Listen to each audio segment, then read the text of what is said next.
Welcome once again to Lehto's Law. Here's Steve Lehto. I've mentioned before I worked in radio for a while. I was a disc jockey before I went to law school. When I got back from law school and became an attorney, I was a talk show host. And so I spent a lot of time when I was a younger person listening to the radio. I really enjoyed that rock and roll that came over the airwaves. And in fact, behind me are bumper stickers from a variety of radio stations, including the 4 rock and roll stations from Detroit: WABX, WRAF, WLLZ, and W4. WWWW. And so when you listen to a lot of radio, you think that there's a lot of potential there. But no one ever thinks there's a perfect radio station out there. There's a station that plays exactly what I want. No, of course not. And so the fantasy is that you could run your own radio station. But, you know, if you were the program director of a modern commercial radio station, you still got to abide by all kinds of things, including playing commercials. And so the fantasy is that you fire up your own transmitter and do your own radio station. And of course, that's called a pirate radio station. And you don't hear about these that often in America, actual pirate radio stations. Now, there have been radio stations that have called themselves pirate radio in an attempt to convince you that they are something different than a typical commercial radio station. I was in Los Angeles in the late 80s and early 90s when pirate radio signed on and crashed and burned in the most embarrassing way. But every now and then, a story pops up about an actual pirate radio station. And so Harriet sent this to me yesterday. Said, Steve, check this out. This one's an unusual one. The FCC has warned a Portland church to shut down the pirate FM station operating under its steeple. We don't know if the church is running the station or if somebody is simply using it because it's convenient. But InsideRadio.com reports that they're not quite sure what's happening at the Free Methodist Church in Portland, Oregon, the East Side Free Methodist Church. But field agents from the FCC, the Federal Communications Commission, are studying this because the FCC says that their agents tracked an unlicensed FM station operating at 90.5 FM to the church on 139th Avenue. Now, field agents did not come across anyone at the site, and that may be due in part to questions about whether the church is even open. Some postings online say the East Side Free Methodist Church has gone dark for good, which means that someone may have just parked the transmitter there, and how they're powering it might be a different issue, but doing that because it's just a convenient place to put a transmitter. Now, if you study radio, and I know a lot of people in my audience are, for instance, ham radio operators, you know that the antenna is the extremely important part of a broadcast endeavor. And if you can get an antenna in a high place, that's often very, very good for certain kinds of broadcasts. So the steeple of a church in town very well could just be the ideal place to put your antenna, if not your entire transmitter. So under federal law, because the East Side Free Methodist Church owns the building, they are potentially on the hook for enforcement action related to the pirate station. So what they're pointing out is, let's suppose that the church has kind of, quote unquote, gone out of business. They no longer hold services. It's just a building. Well, if somebody comes along and is using that building for an illegal purpose, under the FCC regulations, that building owner can be on the hook because there is a broadcast happening from their building. So if the building is shut down and you are somehow affiliated with the East Side Free Methodist Church in Portland, you might want to go do something about that transmitter, because otherwise you might get hit with federal fines. And even if you want to fight those, it's going to cost you some money. So the FCC's Enforcement Bureau is giving the property owner 10 days to respond to the warnings with any evidence they may have or showing they're no longer permitting pirate radio broadcasting to occur on their property. The warning letter to the church also says they could face a penalty of $2.3 million in fines. And so this is very serious business. They're not kidding around. 2.3 mil is a serious fine. This is the second Oregon targeted pirate action to be released by the FCC in recent weeks. Apparently, Oregon is a hotbed of pirate radio. Earlier this month, the FCC proposed an $80,000 fine against an alleged pirate operating in La Grande, Oregon. FCC says the man was behind a pirate station operating at 100.5 FM since at least 2018.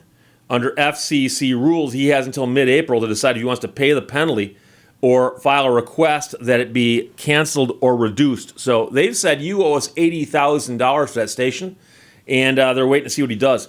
Now, the FCC says they got their first complaint regarding the Eastern Oregon Pirate Station in 2018. They dispatched field agents to investigate, and they tracked the station on 92.3 FM to that man's former residence at the Orchard Motel on Adams Avenue in La Grande. After speaking with him, the FCC says it became apparent that the man was the operator of the unlicensed stations. At the time, he agreed to voluntarily surrender his transmitter to the agent. So he gave them his transmitter. Here you go. Here you guys. Take it. It's yours. A year later, in April 2019, the FCC received a second complaint stating that the same man was again operating a pirate radio station in La Grande. They tracked the station again now to 92.3 FM to the man's new home on Jefferson Avenue. He agreed then also to voluntarily surrender another transmitter. So each time they catch him, he gives them his transmitter. But then apparently he comes into the possession of another transmitter. Both times, the FCC told him that he could face severe penalties, including substantial monetary fines for running a pirate station. And in case you're curious, radio stations get licenses from the FCC to operate whatever frequency they're operating on. So I worked at radio stations where you could walk into the station, find the transmitter, and someplace in there would be the documentation on the wall posted. So that if an FCC agent walked in and said, I want to see your licensure, you'd take them over to the wall by the transmitter. So there you go. And there's all the information about where they're licensed to operate, when, how, power of the signal, and so on. So if you work at an FM station, it's a simple standalone FM station. There's going to be an FM transmitter broadcasting on some frequency that the FCC has approved, as well as the power of the signal. Now, AM stations are all over the place because some AM stations have to drop power at night because the AM signal does weird things at night. However, there are what they call clear channel stations like WJR in Detroit, where they get to keep their full power on around the clock, which means that at night you can often listen to them in Florida. And so there are also stations that drop power at sundown or even sign off. And I worked at a radio station called WKNX Saginaw, 1210. That was a daytime only station. They signed off before 6 o'clock in the evening in the winter. And they stayed on till almost 10 o'clock at night in the summertime. And that's kind of a weird concept because if you lived in town, you want to listen to the station in the wintertime, they were gone, in the evening. Summertime, they're there, and so it's kind of weird. But you get this license from the FCC, and the licenses are worth a lot of money. So, for instance, if you want to run a radio station in a town that's got 5 radio stations, you've got to get one of those license holders to sell the station to you. And what they're really selling you is the license. Now, they might sell you the facility also. That's fine. But the real thing that allows you to operate is that license. It's kind of like having a liquor license. You might have a nice bar. You might have a nice restaurant. You might have nice clientele and goodwill. But if you lose that license, you're out of business. Okay? And so if you don't have one to begin with, you shouldn't be in business. But this guy here, after giving a couple of his transmitters to the FCC, got in trouble. So both times the FCC notified him that he could face severe penalties, including substantial monetary fines. Substantial. But that apparently was not enough to discourage him. They received a third complaint about another pirate radio station in La Grande in March of 2022 that agents again traced back to his house.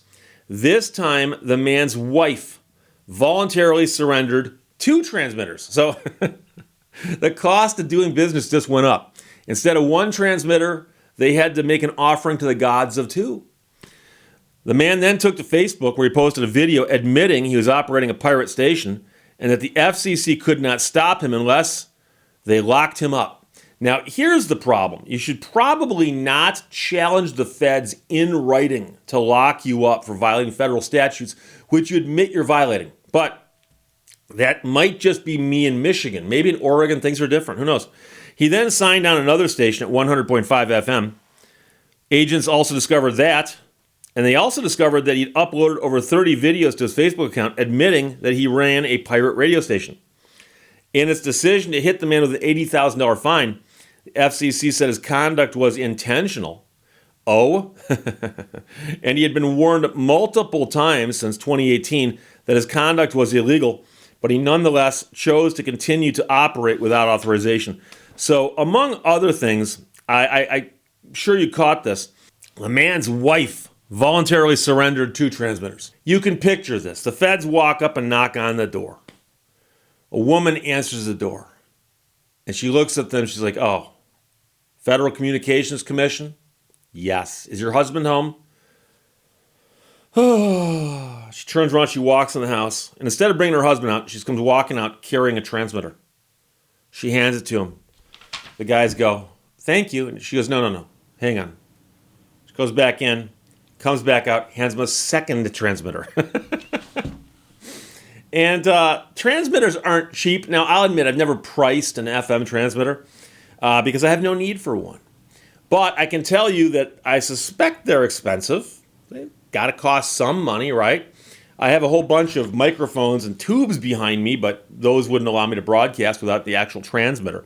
But it's a crazy story. And pirate radio, if you don't know, actually has this wonderful history, especially in England, because the BBC, many years ago, being run by the government and being run by people with no sense of humor, was often playing music that was behind the times. So if you turned on the radio over there, you might hear, how much is that doggy in the window? While in America, you turn the radio on and you might hear, rock and roll. And so some people were agitating, saying, why doesn't the BBC add like a channel that's a cool channel that play modern pop music, rock music? And several people, actually said, wait a second, radio signals travel, and it doesn't matter where they originate from. So a radio station, if it wants to, on the other side of the channel, could blast its signal over England, and people over there could listen to it. And, if you've got a radio station and you've got listeners, you can sell advertising. And so there were companies that set up radio stations that were broadcasting into England from elsewhere. And then, of course, famously, they set up a station on a boat, a ship, out on the water. And by being out in the water, they said, hey, look, we don't fall under the regulation of your BBC rules because we're out here in international waters where we can do all kinds of things like monkey knife fights and one-deck blackjack. So there you go. But eventually the BBC did come around, add some cool channels, and got with the times. But as with many government agencies, they got with the times many years after the fact. But here we got a guy, or several guys, running these pirate radio stations up there in Oregon. And it's unclear on this last one who's operating this, because there's no indication that they have any idea who it is, except that they found the transmitter in the steeple of the church. And so the question is the church even aware of this and what's going to happen? So we'll see. I'll look for updates. Story just broke a couple days ago. Harriet, thanks for sending it. Love talking about radio. InsideRadio.com broadcast this story. They published it. FCC warns Portland church to shut down the pirate FM operating under its steeple. Questions or comments? Put them below. Let's talk to you later. Bye-bye. Thank you for watching Lehto's Law. Difficult and meaningful will always bring more satisfaction than easy and meaningless.